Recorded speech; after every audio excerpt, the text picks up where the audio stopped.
the best. Oh my God, the light right now is, woo! Do you think that Ben's panels have been out long enough today for us to be able to move? Because if not, we're definitely gonna have to push it with the dinghy.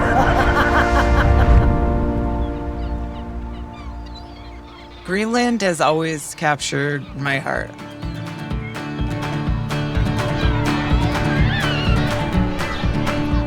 I'm Jessica Baker. I'm a professional mountain guide and skier, and I've really been focusing recently on Arctic exploration and even in more recent years, exploring Greenland. So my goals for this trip are twofold. One is I'd really like to revisit some of the areas I was in 2019 to see what's been happening with the glaciers, and I want to see if we can travel on a renewable energy boat that runs without any fossil fuels. Jess and I had worked on a bunch of different kind of film projects. In 2018, she actually invited me on one of her larger expeditions to Svalbard. The catch was that she was going to sail from Europe north up to Svalbard, and she wanted me to be on that team. A lot of the water out here is quite literally uncharted, which is kind of exciting. So, yeah, the adventure starts, I suppose, the second we push off.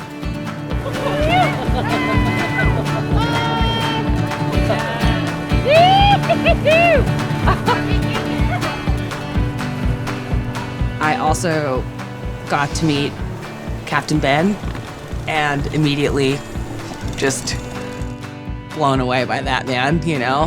When I first met Captain Ben, I was like, oh wow. It was finding like my soul brother or something. Ben's like a Renaissance man. Artist, master sailor, mechanic, philosopher.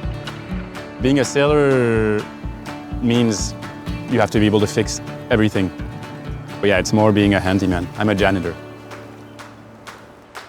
After that 2018 trip, I was like, I'm done. No, I'm good. I'm never getting on that sailboat again, you know? And she called me like a couple months later and she's like, so how about sailing in Greenland? And I was like, you got it. I'm in. We had 3 weeks essentially to explore and started working our way through some of the fjord systems, literally like uncharted waters, and just exploring the zone. When we got back from our trip, all disconnected from everything, we started reading that it was becoming the hottest year on record on the Greenland ice cap.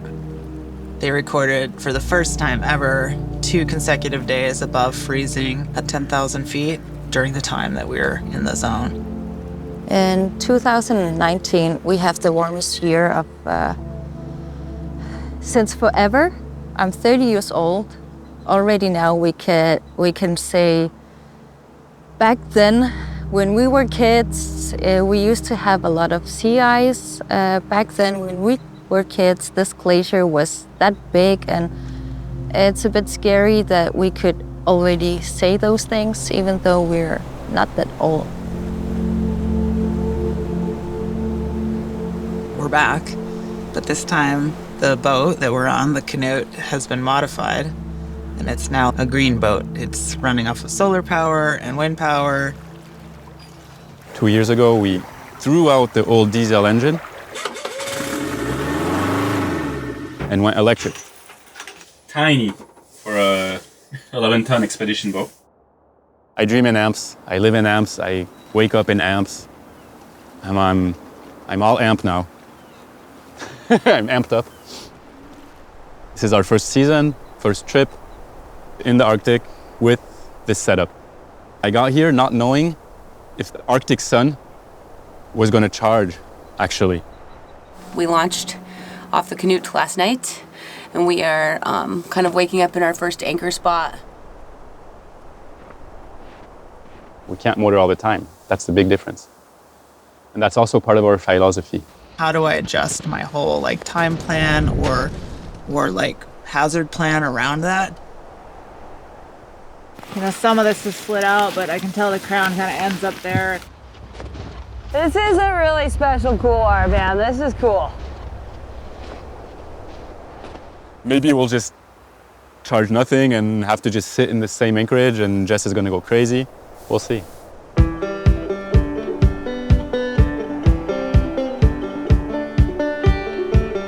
a little dance party up here.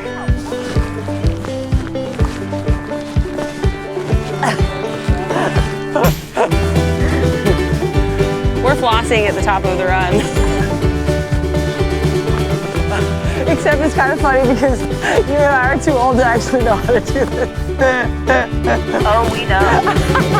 Lately, I've been told there's no song in my soul. Well, love, I don't know. I'm so tired of feeling low. All my friends are calling me wild like the wind. I'm drifting all I've known. Packing up and trying all my best to stay home.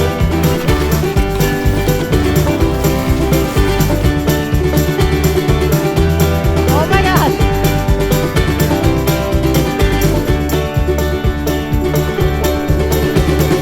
Lately, I've been told, got all this fire in my bones. Go on, save my soul. Why's a man to run this ship alone?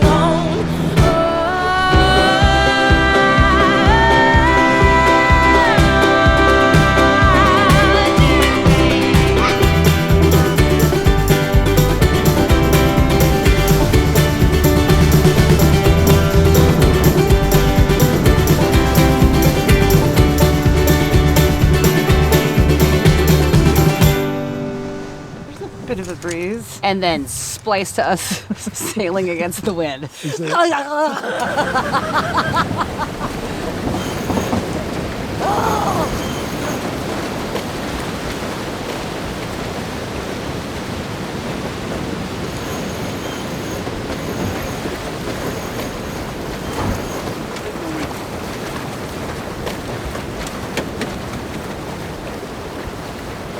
out of my comfort zone. Anyone needs to puke out here? Fucking puke because it's fucking filled with gas over here. It's so fucking gnarly, man. Fuck. I think people have an idea of sailing is just, you know, like cocktail in one hand and like warm breeze in your face. When you sail, you need wind. What else does wind do to the ocean? Creates waves, right? The boat is in this like happy place, in the waves, in the wind, which is the exact opposite of my happy place. Big wave, guys, big wave, big wave. That's the thing when you want to work with skiers, when you want to ski, you have to be in the Arctic during a season which is not sailing season. Oh, I'm landing the boat in like 2 seconds and a half. Oh, 2 seconds and a half? One of our jerry cans to fuel the dinghy. It's brand new, but it leaked. This one I never take it off. Ready to go skiing. We are vacuuming with a bilge pump that doesn't work very well at 3:30 in the morning. I think there's some dinged humans. There's some damaged humans. They're gonna be okay, but I think right now they feel like they might die. I think you might have. I fucking had a hard time, alright? A normal expedition boat, the captain takes the helm and says, we're going there, there, there, there, there. The Knut, you take the helm, but actually it's the boat that says, no, we're going there. No, we're not going there, we're going there. I feel like he decides because he decides. That's and it's a cool way to travel. You like don't know where you're gonna end up. Well, you try to make it, but you have to be like really open. When you sail in these untouched, beautiful fjords, I mean, even though it's harsh, even though there's ice, whatever, you just feel free 24 hours a day. Greenland is an absolutely stunning place.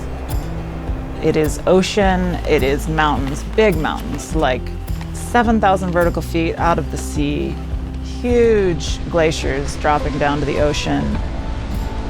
I've been lucky enough to travel a lot for skiing in my career, and this is the most breathtaking place I've ever skied.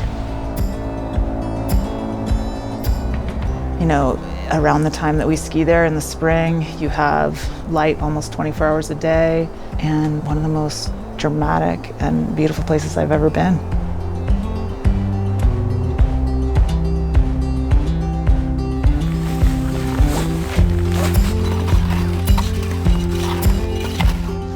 We're skipping over the zigs and the zags. Just going straight up this thing.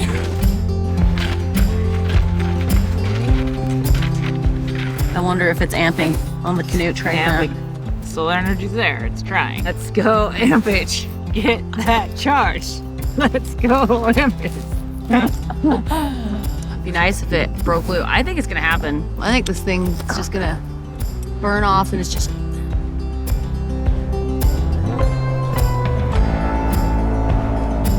I mean, we won't be able to see, but it's sort of soft.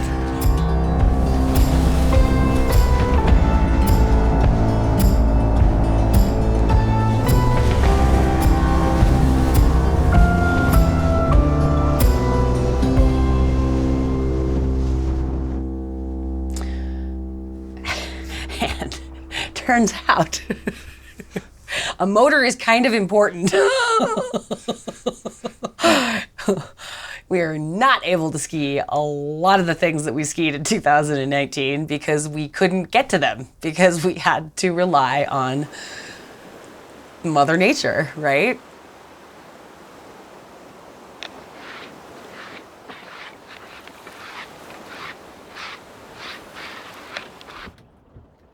It's snowing right now, which we weren't entirely sure that was going to happen. We knew it might be a little cloudy, but like snows now, which covers our solar panels and makes it harder to charge.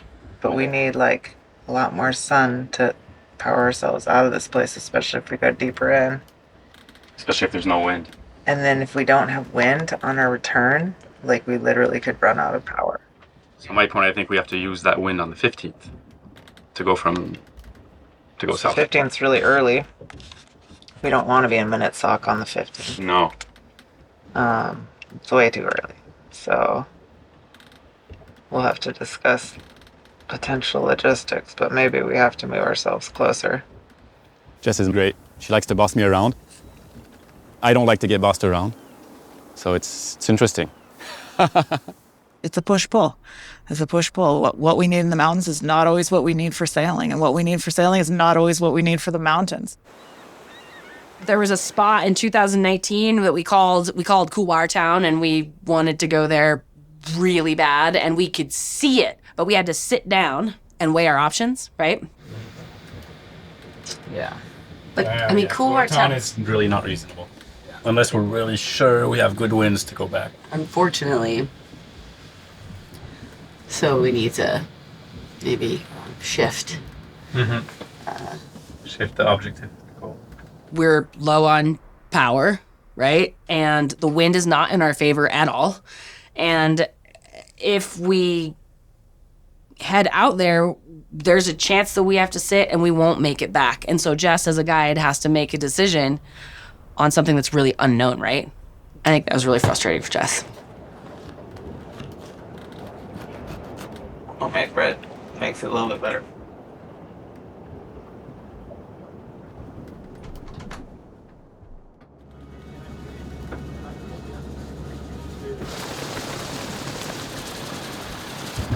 The irony in today is we have sun, which is great, and we have wind. Problem is it's too windy to get shore to ski, but we're waiting for the wind to die so that we can go ski, but then once the wind dies, then we can't sail.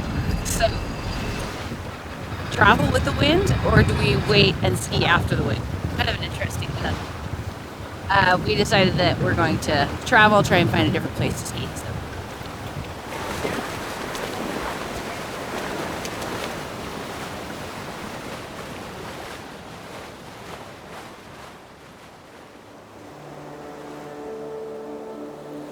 Nearly every year, we have a record of the highest temperature around Greenland. When an elderly tells stories, it's nearly not recognizable for us because it's changing so much. There's a lot of snow coverage that we didn't have last time. However, it's very, very obvious that the glaciers have changed a lot since we were last here. We come in fjords that have glaciers on the charts. You sail on the glacier because the charts are not old, they're like 30 years old. 30 years ago, the glacier was probably up to here.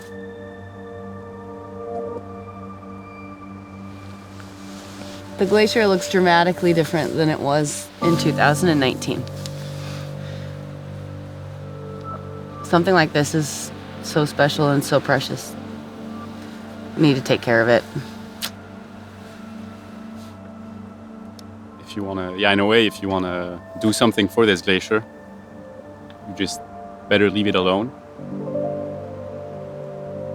and stay home. There's no doubt that there is irony here. We have taken really big flights, airplane flights, to get to Greenland. We travel from America all the way over to Denmark and then all the way back to Greenland to even get in place to catch our renewable energy boat. So it's a huge carbon footprint. One of the reasons I feel worried about an interview, right, is because of the hypocrisy in it, right? But absolutely no one is perfect. And I shouldn't fear hypocrisy to like try and do something or try and show how beautiful it is and that it's worth saving.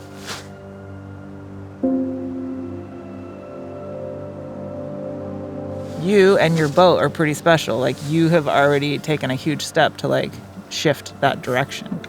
Like, not having your diesel motor anymore is pretty impressive. The fact that we're like charging right now off this even just like partial sun, that's the coolest. I mean, I think we have to move to the next step, which is not talking. The next step is really action. Action is not staying home. Action is finding ways to keep on living our passion, to keep on breathing this beauty. Can I take only 2 planes instead of 3? Can I turn off this engine a while and row a bit? Little things like that. Yeah, we need action. We know now, everybody's aware. So.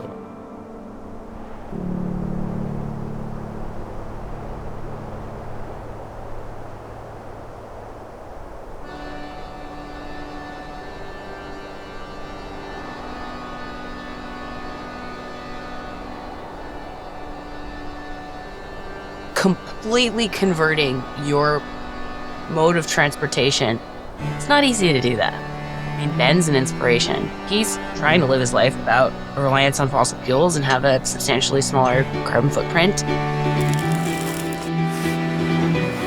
I'm not doing it just for myself. I'd want people to search new ways to travel. You know, I mean, it definitely makes me want to work harder, way harder, you know?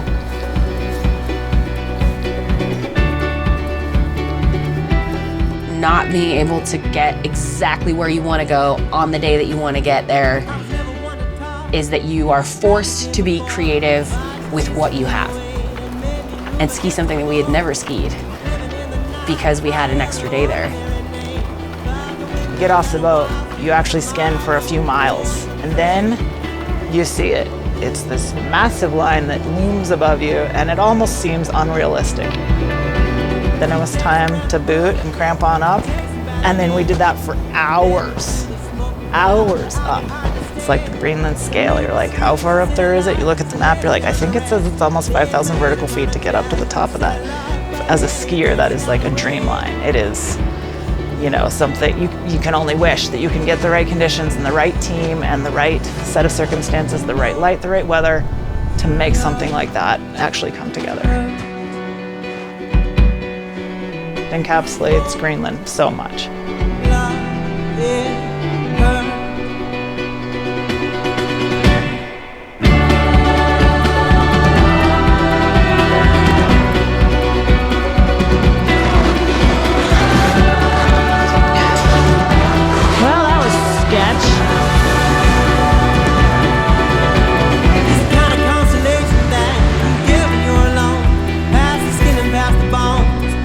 Ordinary tone, ask a question, take me dancing, take me out.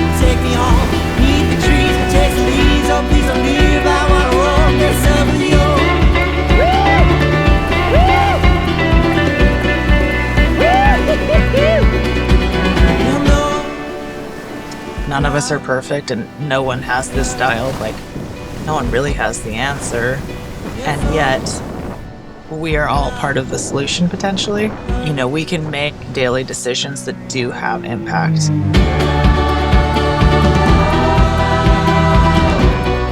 I feel like a monk when he prays. For me, this is like religious. The Arctic, the glaciers, the ice, this energy just like feeds my soul.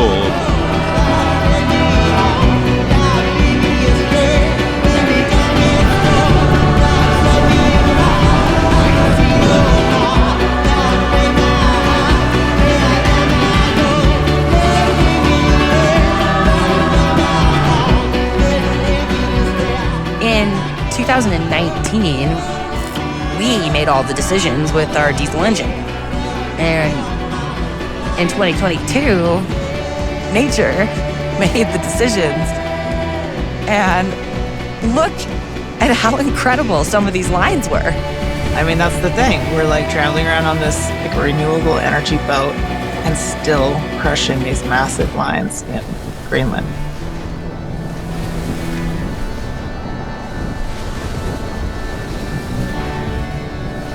Hopefully it'll inspire some more people when they're like, oh, that crazy guy's doing it.